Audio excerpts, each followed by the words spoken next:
자, 이제 여러분들하고 키르요프 법칙에 대해서 알아볼 거예요. 키르요프 법칙이라고 하는 자체는 오음의 법칙과 함께 여러분들이 회로 이론을 배울 때 가장 많이 사용하는 법칙이에요. 그래서 이번 시간의 학습 목표는 여러분들이 키르요프 법칙에 대해서 정확하게 이해를 하는 거예요.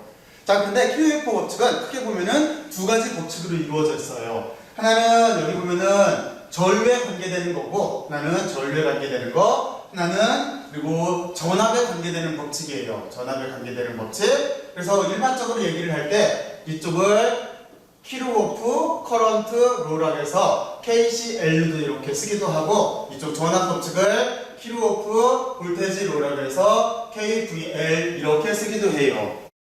그래서 우리는 이 두 가지 관점에 대해서 일단 이렇게 구별을 해서 한번 생각을 해볼 거예요.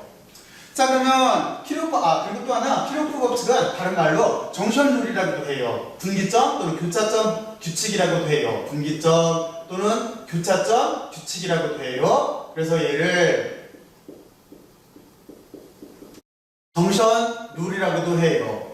그리고 이쪽 전압 법칙을 회곡선 내에서, 그러니까 이렇게 회로를 만든다 해서 여기를 고리 규칙이라고도 해요. 고리 규칙 또는 여기를 말 그대로 루프, 고리를 루프라고 하는데 루프룰이라고도 해요. 자, 그러면 이름은 이렇게 된다라고 하는 걸 여러분들이 알아봤으니까 이제 이걸 이해를 할 때는 가장 좋은 게 사고 실험을 통해서 모델링을 하는 거예요. 모델을 만들어내면은 절대로 잘 안 잊어먹어요. 자, 그러면 이쪽 전류 법칙에 해당되는 모델은 어떤 걸 쓸 거냐면은 저는 물기를 만들 거예요. 무슨 얘기냐면 여기 이제 모델을 만들 건데, 사고 실험을 할 건데, 이 모델을 뭐를 만들 거냐면 물길이에요. 물길. 그러면 여러분들이 한번 생각을 해봐요. 이렇게 물이 이렇게 흘러오다가 지류를 만나서 이렇게 갈라졌어요. 바로 이런 식 물길을 생각을 할 수가 있어요. 이거죠? 그러면 여기 되는 설명을 조금 이따 하기로 하고, 그리고 여기 있는 전압 법칙은 어떻게 할 거냐면 간단한 회로를 그릴 거예요. 여기 모델은 간단한 회로를 만들어서 이해를 할 거예요. 모델은. 자, 그러면 어떤 회로를 만들 거냐면 여기는 이렇게 기전력이 있고 여기에 저항이 1개, 저항이 2개 있는 모델을 통해서 이해를 할 거예요. 여기는 기전력이 있고 EMF가 있고 여기는 R1, R2가 있는 모델을 통해서 이해를 할 거예요. 자, 그러면 이제 하나하나 생각을 해보죠. 여기는 분기점이라고 하는 자체는 뭐냐면 바로 요 지점이에요. 분기점. 전체 전류가 흘러오다가 각자 갈라지는 요 점을 우리가 분기점이라고 또는 교차점이라고 할 거예요. 자, 그러면 무슨 얘기냐면 어떤 전류 I가 전체가 흘러오다가 I1, I2 또는 I3로 이렇게 갈라져 나갔어요. 또는 반대로 생각해도 상관이 없어요. I1, I2, I3에 있는 물길이 쭉 만나가지고 이렇게 큰 물줄기를 만들었다고 생각을 해도 돼요. 바로 이 점이 분기점이에요. 그러면 이 점을 잘 생각을 해보면은 우리가 어떻게 생각을 할 수가 있냐면 이제 의미 부여를 해야 되는데, 그쵸? 의미를 부여를 해야 되는데, 의미를 생각을 해보면은 틀림없이 얘는 어떻게 되는 거냐면 여기 있는 분기점을 눈이라고 하는 등으로 놓는다면 틀림없이 나가는 물줄기, 지금 있잖아 물이 이쪽에서 이렇게 흘러간다고 볼게요. 그러면 나가는 물줄기는 여기 나가는 물이지? 근데 원래는 얘가 전류지? 그러니까 나가는 전류의 합은 틀림없이 이쪽에서 들어오는 전류의 합하고 같을 거예요. 의 합하고 서로 같다라고 하는 게 이게 큰 의미로 이렇게 쓸 수가 있을 거예요. 그쵸? 당연하죠? 나가는 전류의 합은 우리 쭉 이렇게 여기서 분기가 돼서 I1, I2, I3로 이렇게 나갔어요. 나가는 전류의 합은 들어오는 전류의 합과 같다라고 볼 수가 있을 거예요.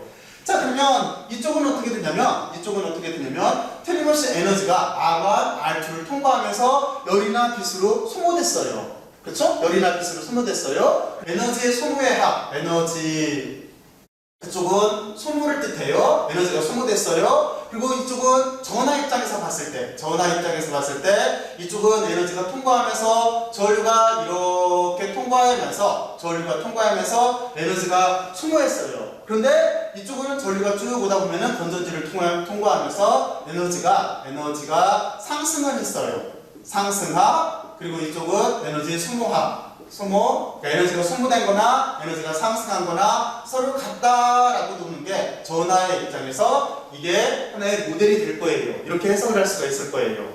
자, 그러면 다시 이쪽으로 넘어와서, 그러면 이거를 말로 설명하는 게 아니라 과학이라고 하는 자체는 일단 기호 처리를 해서 수식화를 시켜야 되지. 얘는 어떻게 바꿔 쓸 수가 있어요? 이건 아주 간단해요. 이렇게 바꿔주면 될 거야. 나가는 전류의 합이라고 하는 자체는 우리가 I1 합이니까 I2, I3를 다 더하면 될 거예요. 이게 들어오는 전류의 합하고 같으니까 얘가 I하고 같다라고 이렇게 쓰면 될 거야. 아주 간단하죠? 그지? 그러면 이쪽은 어떻게 쓸 수가 있어? 에너지가 소모된 거예요. 에너지가 소모된 거는 R1, R2에 따라서 소모됐어. 그런데 여기에다가 무슨 얘기냐면 R1 플러스 이렇게 R2로 소모가 됐어요. 그런데 얘 단위는 ohm이에요. 오hm. 그런데 우리는 지금 에너지 입장으로 말하고 있어요. 그렇죠?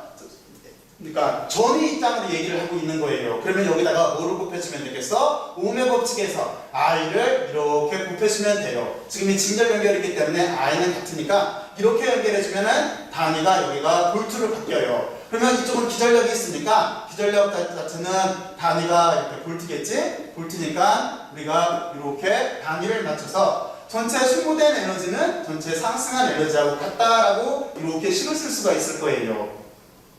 다 여기까지 이해가 갔죠? 그죠? 자, 그러면 여러분들이 여기까지 이해를 했을 거라고 생각을 하고, 이제 여기에서 실제 전류의 법칙과 전하의 법칙이 도대체 무엇을 기반으로 만들어졌나 하는 생각을 잠깐 해볼게요. 얘를 쉽게 말해서 뭔가 기본적인 법칙이 있었을 거예요. 얘를 기반으로 전류와 전압이 만들어졌을 거예요. 기반 또는 근본적인 법칙이 뭔가 하는 거를 한번 찾아볼게요.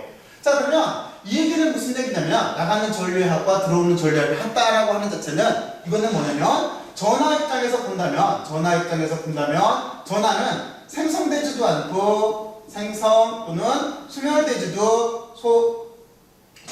생성되지도 않고 소멸되지도 않는다는 소리예요. 그렇죠? 소멸될 수 없다라는 소리야. 생성되지도 않고 소멸될 수 없다라는 소리예요. 이거를 그대로 써주게 되면은 얘는 어떤 법칙을 기반으로 만들어졌냐면은 이거는 전하 보존 법칙을 기반으로 만들어졌어요. 전하 보존 법칙. 그쵸? 이게 전하 보존 법칙을 기반으로 여기 키로프의 전류 법칙이 만들어졌어요. 그러면 이쪽은 어떤 입장이라고 하냐면 지금 여기 에너지에 대한 거지? 이쪽은 여러분들이 맞아요. 잘 생각했듯이 이쪽은 어떤 걸 기반으로 만들어졌냐면 에너지 보존 법칙을 기반으로 만들어졌어요. 에너지 보존 법칙을 기반으로 키로프의 전압 법칙이 구성이 돼 있어요. 만들어졌어요. 자, 그러면 이제 한 가지만 더 하죠. 그러면 이제 어떤 생각을 해볼 수가 있냐면 이것도 아주 간단해요. 이제 수식을 일반화시키면 되는 건데 여기 전류가 실제적으로 보면 하나, 둘, 세 개, 꼭 세 개의 필요가 있을까? 그럴 필요가 없는 거지. 이게 엄청나게 많아도 상관이 없어요. n개가 있어도 상관이 없어요. 그래서 얘를 전하 보존 법칙의 입장에서 얘를 일반화를 시키게 되면은 무슨 얘기냐면 전하라고 하는 자체는 이렇게 전체 전해를 다 더한 게 0이다라고 이렇게 바꿔 쓸 수가 있어요. 그렇죠? 그러면 이쪽은 당연히 여기는 에너지 보존 법칙 입장으로 만들어졌으니까 무슨 얘기냐면 전이라고 하는 자체는 살짝 정확히 말하면 전이차죠? 전이차라고 하는 자체는 몽땅 다 더했을 때 0이더라라고 하는 게 키로프의 전압 법칙에 대한 일반적인 식이에요. 전류 법칙에 대한 전압 법칙에 대한 일반적인 식이에요.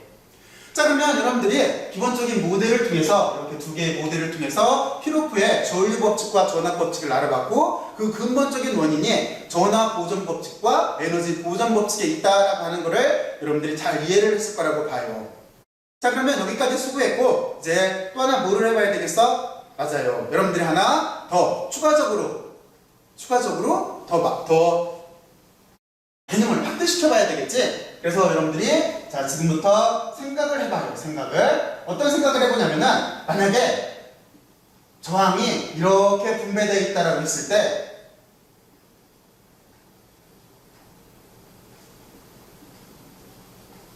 전류의 합성에서 가장 기본적인 그래프죠. 가장 기본적인 대로죠. 저항 회로가 만약에 이렇게 구성이 되어 있다고 했을 때 여기는 R1, 여기를 R2, 여기를 R3라고 놓을게요. 이런 식으로 이렇게 구성이 되어 있었다고 했을 때 여러분들이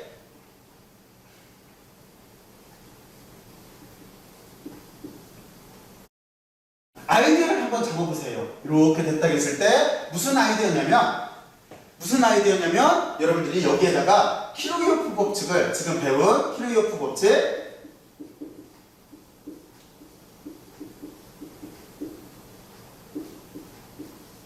키르기호프 법칙을 어떻게 적용시킬 건가 하는 거를 꼭 한번 여러분들이 한번 생각들을 해보세요. 자, 그러면 열심히들 들어주셔서 고맙고 수고들 많이 했어요.